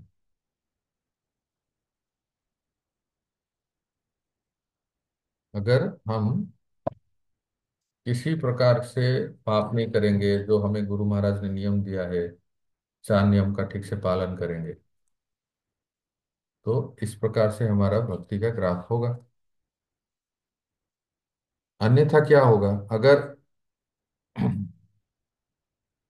हमसे पाप होते ही रहते हैं, कुछ ना कुछ भूल चूक हो जाती है, पाप हो जाते हैं, और या फिर वो अपराध हो जाता है, तो वो प्रगति का जो रास्ता है ना, बाकी के 50 किलोमीटर, वो इस तरह से होंगे।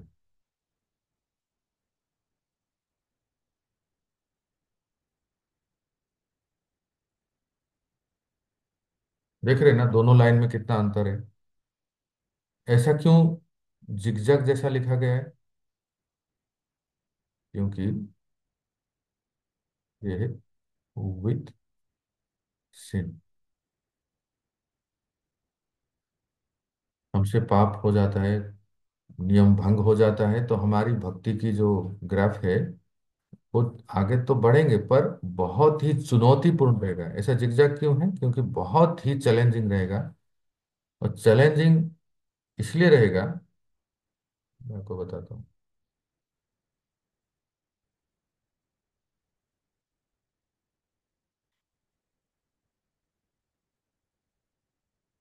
चैलेंजिंग रहेगा क्योंकि हमसे वो पाप कृत्य छूटते नहीं हैं, बार बार वही पाप कृत्य करते हैं और इधर जप भी करते हैं। इसलिए the impressions of sinful act,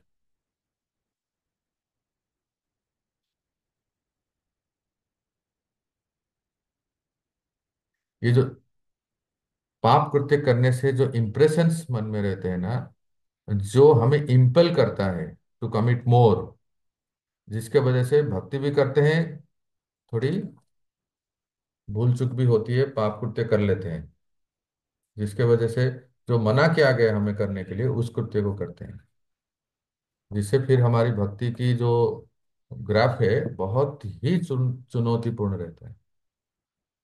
अभी क्या होता है देखिए कि हमने यहाँ से 50 किलोमीटर, हमें जाना था 100 किलोमीटर, और इस जगह पे जो 50 किलोमीटर जाने के बाद हमने विशेष करके अ, वैष्णव अपराध किए, मतलब 10 नाम अपराध, उसमें भी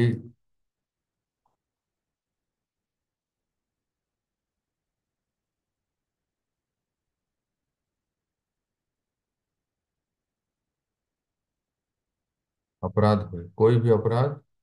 और हो सकता है फर्स्ट ऑफेंस या आउट ऑफ,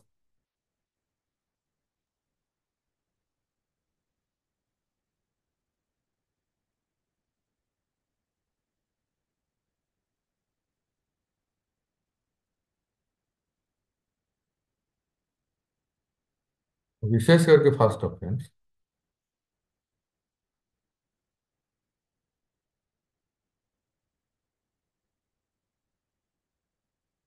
तो 50 किलोमीटर जाने के बाद अगर इस तरह से होता है तो हमारी एक तो एक एक हमने क्या देखा कि अगर हम ऊपर के स्लाइड में देखते हैं कि पिक्चर में कि हम अगर पाप नहीं करते तो हमारा ग्राफ ग्राफ बहुत स्ट्रेट रहता है, और पाप करते हुए भक्ति करते हैं तो हमारी भक्ति की जो है सफर बहुत लंबा हो जाता है, चुनौतीपूर्ण हो जाता है। और अगर जघन्य वैष्णव अपराध होता है, जो बताया गया है, जो 6 प्रकार के वैष्णव अपराध, अपराध की इंटेंसिटी अगर घोर होता है, तो उसमें क्या होता है कि एक तो है कि जैसे आपने कहा कि क्या भक्ति नष्ट हो जाती है या भक्ति रुक जाती है या भक्ति आवृत हो जाती है, तो ये डिपेंड करता है द इंटेंसिटी ऑफ ऑफेंस, अपराध के। तो किस किस केस में, एक तो है, पहला है कि हमें ये जानना चाहिए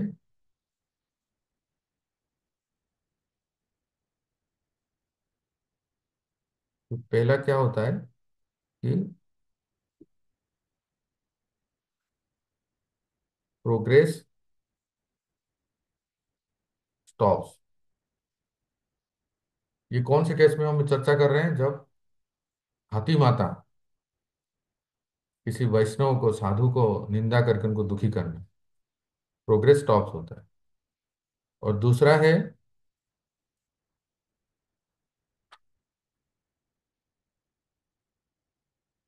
कि वैष्णव अपराध से नेगेटिव भक्ति होती है।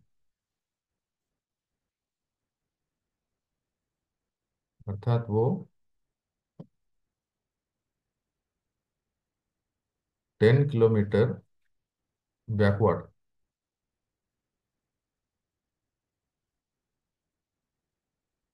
50 किलोमीटर तय किए, और वहां हमसे महान अपराध हो गया वैष्णव के प्रति, जिससे वैष्णव दुखी हो गए हमसे। और हम सोचते हैं कि ये सब चलता है, कोई बात नहीं, इनकी गलती थी, हमारी कोई गलती नहीं है, और हम उसको कैजुअली लेते हैं। तो फिर वो रुक एक तो है कि प्रोग्रेस रुक रुक भी जाती है, और दूसरा है कि वो अपराध के वजह से वो नेगेटिव, मतलब वो डिग्रेडेशन भी होता है, बैकवर्ड हो जाता है।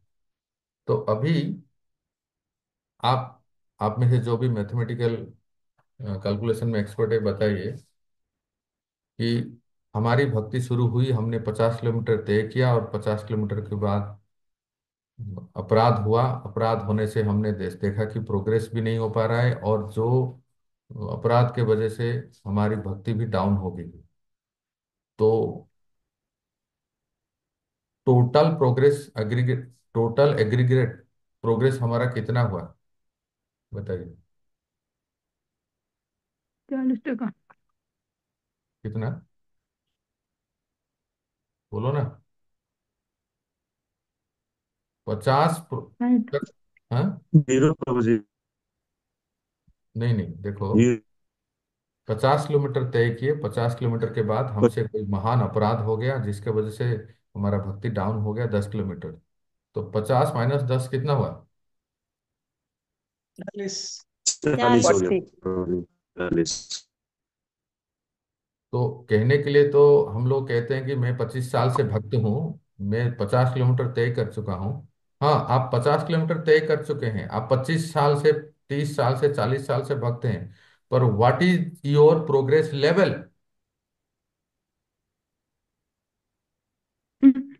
10%। 10%। प्रोग्रेस इज ओनली 50 - 40, 50 - 10 अभी अगर गया तो ओनली 40। ठीक है, इतना ही है प्रोग्रेस हुआ है। अच्छा, मान लीजिए कि यहाँ 40 हो गया, 40 में पहुंच गए हमारे, और फिर हमने भक्ति शुरू किया किसी तरह से। भक्ति तो करते ही रहते हैं ना, भक्ति करते हैं ऐसे किए, और चलते चलते फिर से अपराध कर लिए, और एक अपराध हो गया तो फिर से बैकवर्ड जर्नी। फिर जो हम प्रोग्रेस किए थे, और फिर महान अपराध हो गया तो फिर से 30 किलोमीटर पीछे आ गए। तो पहले 10 किलोमीटर थे, अभी फिर से घोर अपराध हो गया, इसलिए 30 किलोमीटर पीछे आ गए। ऐसा करते करते भक्तों, हम भक्ति में साल तो बीतते जाते हैं, 50 साल, 40 साल भी हो जाता है, पर होता क्या है कि प्रोग्रेस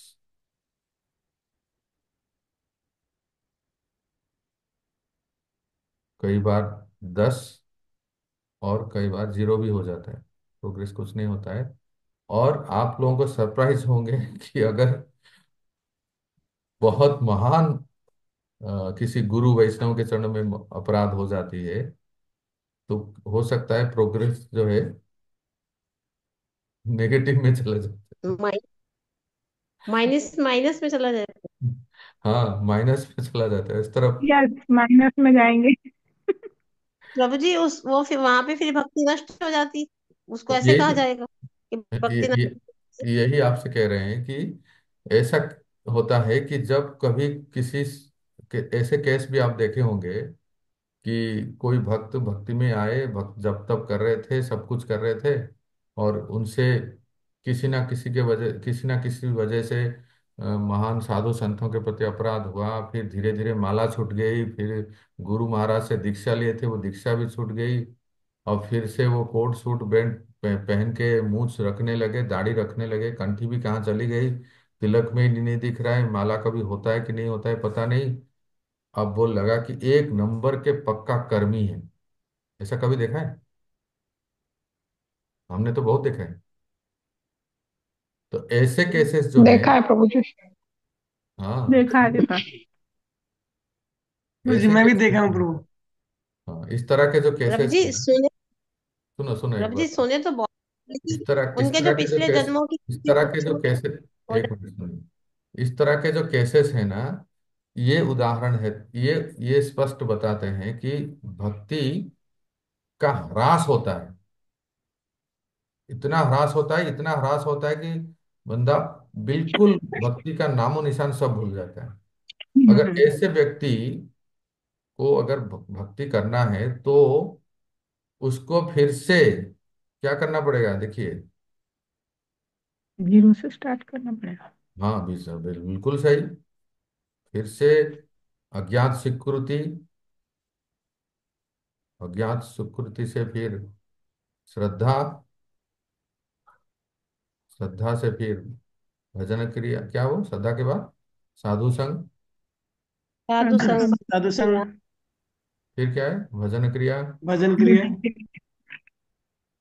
फिर से A for apple, B for book, C for cat. इस तरह से वो होता है जब कोई महान अपराध होता है तो भक्ति का ह्रास हो जाता है। इसलिए यहाँ कहा गया है कि जो सबसे महान अपराध हो जाता है, जिसको चैतन्य महाप्रभु ने कहा कि हाथी माता, यही वो हाथी माता है कि जो भक्ति को अप्रूट कर देता है, और फिर से वो व्यक्ति एकदम कर्मी, कर्मी से भी बदतर हो जाता है। अरे भक्तों में क्या कहूँ आपको, दुख लगता है उसको सुन के। इतना बदतर, एक मतलब, उदाहरण के लिए आपको थोड़ा क्लियर समझने के लिए मैं कह रहा हूँ। एक इस्कॉन के वरिष्ठ बड़े महान गुरु महाराज के शिष्य हैं। हम्म, कैसे देखो, जो ये जो मैं आपको बोल रहा हूँ ना, इसका एक केस स्टडी आपको बता रहा हूँ। तो इतना उनका दुस्संग हो गया और अपराध करने लगे और भक्तों से दूर हो गए। किसी माता जी से उन्होंने अवैध संबंध रखा एक, जिसके चलते इतना अपमान हुआ, अपवाद हुआ। फिर उस वक्त को पुलिस ने पकड़ा, पुलिस पकड़ के उसको जेल में डाल दी। और जेल में डाल दिए तो जेल में कई वर्षों तक उसने वो बिताया। और फिर कुछ वर्षों पहले मैंने सुना कि वो इतना उसको भयंकर बीमारी हो गई कि वो जेल में ही उसका डेथ हो गया। आप समझ रहे हैं ना कि किस प्रकार से ये, कहाँ एक इस्कॉन के वरिष्ठ गुरु के शिष्य थे, और कैसे वो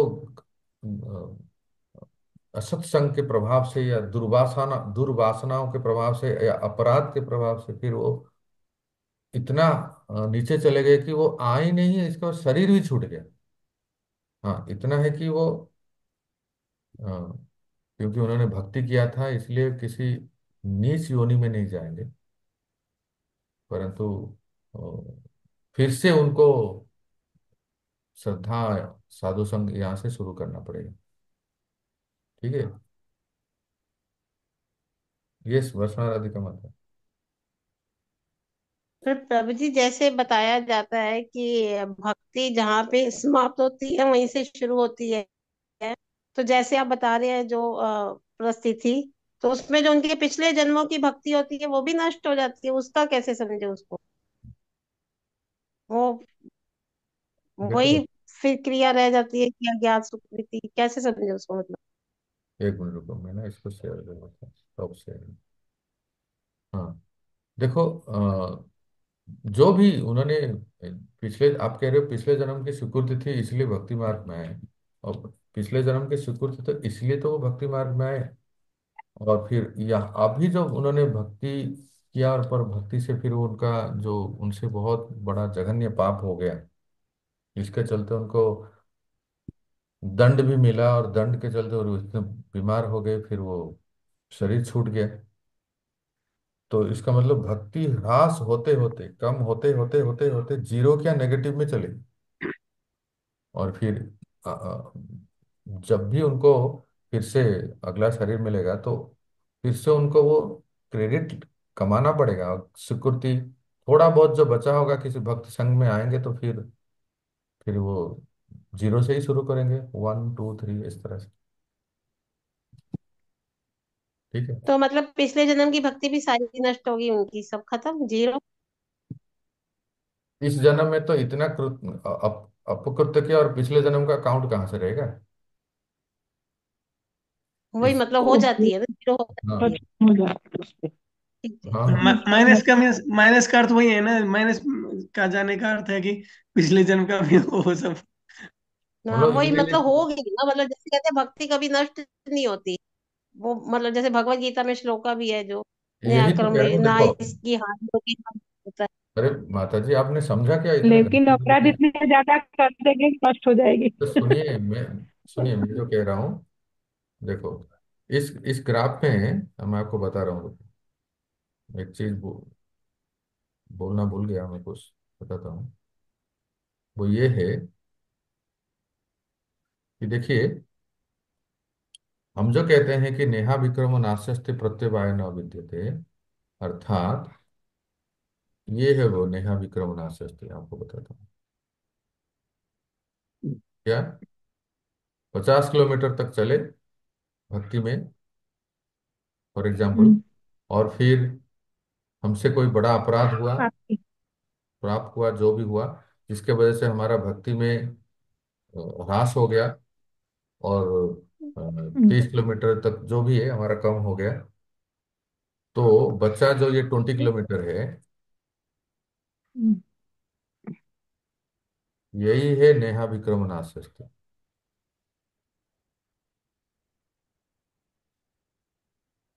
इसी को ही कहते हैं कि भक्ति में नाश नहीं होता है।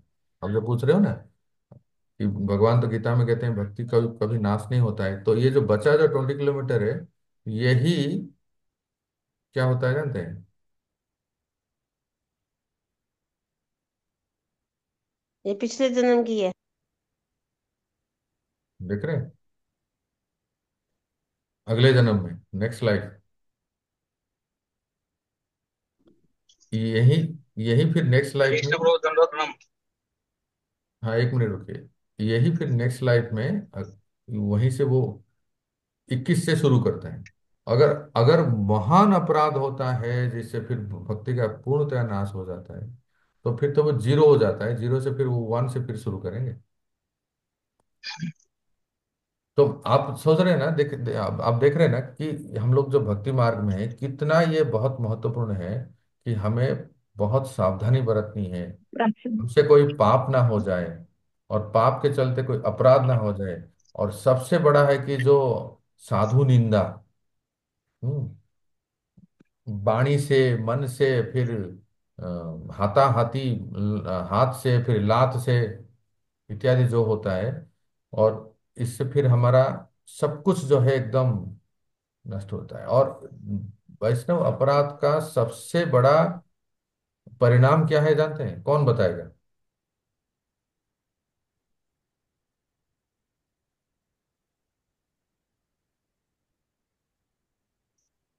कोई नहीं बताएगा, मैं ही बताऊंगा। हरि नाम अच्छे हम्म। से नहीं हो।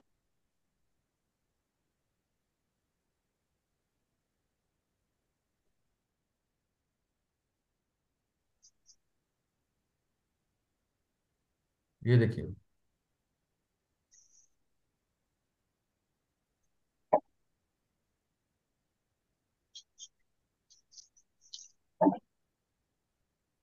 क्या है,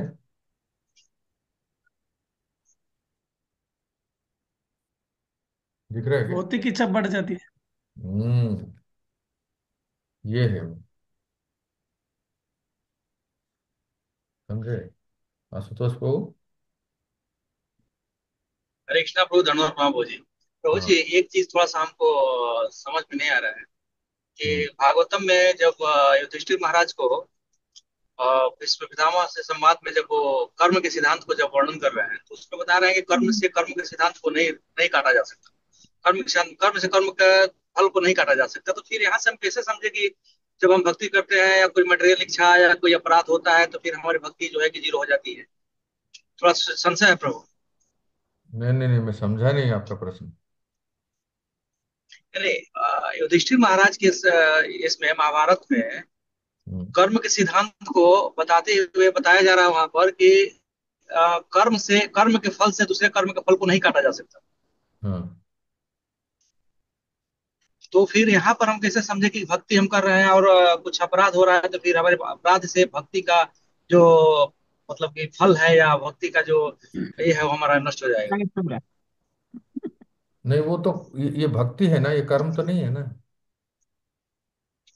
कोई कर्म करते हैं, जैसे हमसे कोई आप कह रहे हैं कि कोई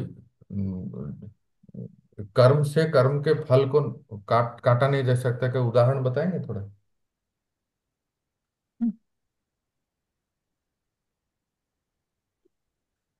जैसे प्रभुपाद जी एग्जाम्पल देते थे, प्रभुपाद जी के एग्जाम्पल एक लेक्चर में सुने हैं कि जैसे एक व्यक्ति अ, बहुत ही गलत कार्य कर रहा था, लेकिन एक दिन वो मान के चलिए कि मुंबई में घूम रहा है और रात में हैवी ड्रंक किया हुआ है और ऑटो से जा रहा है।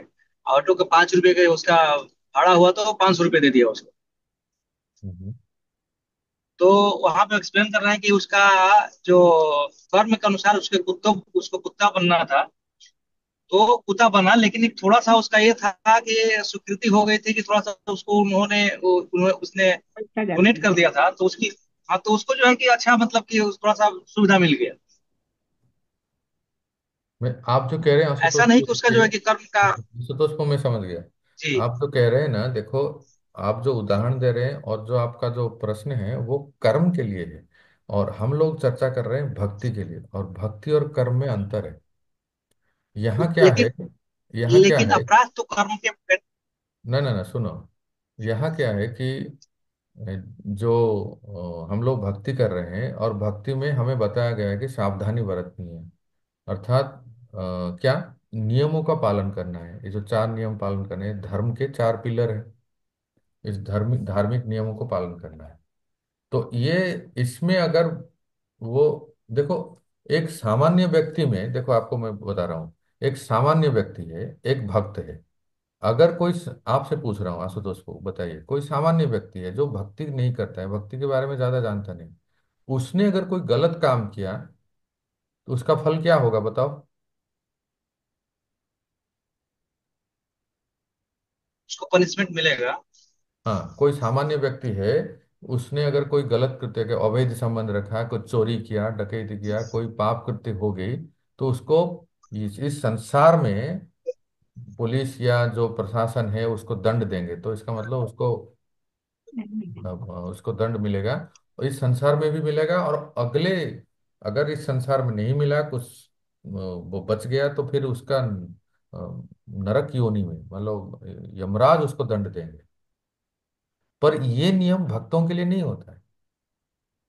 वो अगर सेम एक्टिविटी, कोई गलत कार्य, कोई किसी प्रकार का नियम भंग हो गया कि किसी कोई भक्त के साथ, तो क्योंकि वो भगवान का नाम जप कर रहा है और भक्ति मार्ग में है, तो एक तो ये है कि उसका, अगर जैसे मैंने इस भक्त का उदाहरण दिया, कोई भक्त से गलत काम किया तो पकड़ा गया, तो वो तो पुलिस उसको दंड देंगे ही। चोरी चोरी किया या गलत कार्य किया है तो उसको वो दंड मिलेगा। पर जैसे जो यमराज की यातना है, यमलोक में जाके सामान्य व्यक्तियों को दंड दिया जाता है, नरकगामी होता है, इस प्रकार से कोई भक्त अगर भक्ति किया है, उससे कुछ पाप कृत्य हो गया है, तो वो यमराज के दायरे में नहीं आते हैं। फिर क्या होता है, जैसे आज हमने ग्राफ चार्ट में डिस्कशन किया, उसका भक्ति का ह्रास हो जाता है।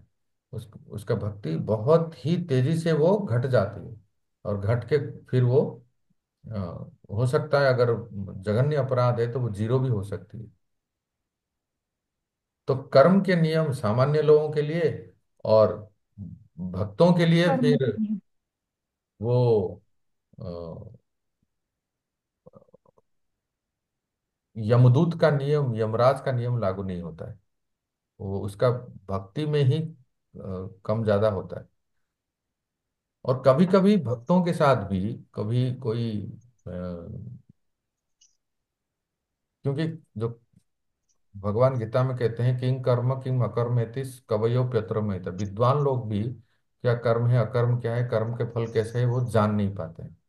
इसलिए कभी आपने किसी एग्जाम्पल सुना होगा महाभारत में, या कहीं किसी ने कितने जन्म पहले कुछ कर्म किए थे, उसको अब फल मिलता है। पर भक्तों के साथ कई बार वो कर्म के फल, मतलब फिर से वो भक्ति रसायन सिंधु में हम जाएंगे तो कभी कभी वो प्रारब्ध इंस्टेंटली मिल जाता है। भक्ति कर रहे हैं, हमसे कोई अगर गलती होगी, अपराध होगी, ऐसा जरूरी नहीं कि वो उसको यम यम यातना मिलेगा, यमलोक में नहीं, उसको इंस्टेंटली रिएक्शन मिल जाता है और व्यक्ति को पता चल जाता है कि मैंने गलती किया है, और भक्ति में भी ह्रास हो जाता है, कम, भक्ति में कमी हो गई, और प्रभु जी। कर्म का रिएक्शन भी कई बार मिल जाता है इंस्टेंटली। ऐसा हुआ है कई, हम लोगों को अनुभव भी है ऐसे। आशुतोष जी। हरे कृष्ण प्रभु, धन्यवाद साहब। क्लियर है प्रभु। हाँ, ऐसे हमें समझ में। ठीक है, राकेश कुमार प्रभु। प्रभु जी, मेरा एक प्रश्न था, जो आपने चार्ट दिखाया था प्रभु जी, अधोपतन या नरक की तरफ धकेल देना प्रभु जी, हाँ हाँ। उनकी मुक्ति या उनको कैसे भक्ति प्राप्त होगी प्रभु जी? जिनका इस प्रकार से अधोगति होता है। नहीं नहीं, जैसे उसमें जो भगवान के अस्तित्व को ही स्वीकार नहीं करता, जो भगवान को मानता ही नहीं है। अच्छा, मायावादी और स्टार्टिंग में नास्तिक चार्ट। ऐसा बोल रहे हो क्या? जी जी प्रभु जी, जी जी जी। वही इनका अगर आप माधुर्य कादम्बनी में पढ़ोगे, कल है ना माधुर्य कादम्बनी, हाँ। जी तो प्रभु जी। उसमें वर्णन है कि ये से लोग अगर कभी किसी समय अगर भक्त के संग में आते हैं तो फिर वो उनका भक्ति शुरू होती है, फिर उद्धार होते हैं। तो प्रभु जी, उसे तो मनुष्य योनि मिलेगी नहीं, उसे तो अधम योनि मिलेगी या नरक में जाएगा, तो फिर वो कैसे उसका ये होगा प्रभु जी? और नीच योनि में जाएंगे तो फिर उनका धीरे धीरे अपग्रेड होगा। जब जब अच्छा। क्या पशु पक्षी भक्ति नहीं कर सकते क्या? पशु पक्षी योनि कर में भी सकते हैं तो प्रभु भक्ति जी। कर सकते हैं। जी ऐसे कई उदाहरण है कि जी पशु, किसी कोई पशु को हाथी है तो वो, आपको अब नहीं देखे कई बार कैसे कई सारे किस्से हैं, कोई कोई कुत्ता जी ऐसे भुकता है जैसे वो राम राम बोल रहे हैं, राम राम, राम राम, जी राम राम। ऐसा भी बोलता है जैसे मानो वो राम नाम ले रहे हैं। इसका अर्थ है कि वो पिछले जन्म में कुछ ऐसा ही था, उसका कुछ ने गलती हो गया तो कुत्ते का जन्म मिला, इसलिए वो भुगता भी तो राम राम सुनाई देता है। जी इस प्रभु तरह। जी, यानी कुछ लोग भक्त संग मिलेगा तभी उसका उद्धार होगा। हाँ, भक्त संग से पशु पक्षी को भी स्वीकृति मिलता है, जो उनका अपग्रेड होता है, उद्धार होता है। तो ठीक है, अभी बहुत देर हो गई है, बाकी ओके। प्रश्न। हरे कृष्ण मुझे पाप और अपराध एक बार एक तो अगला ही ना क्लियर करो।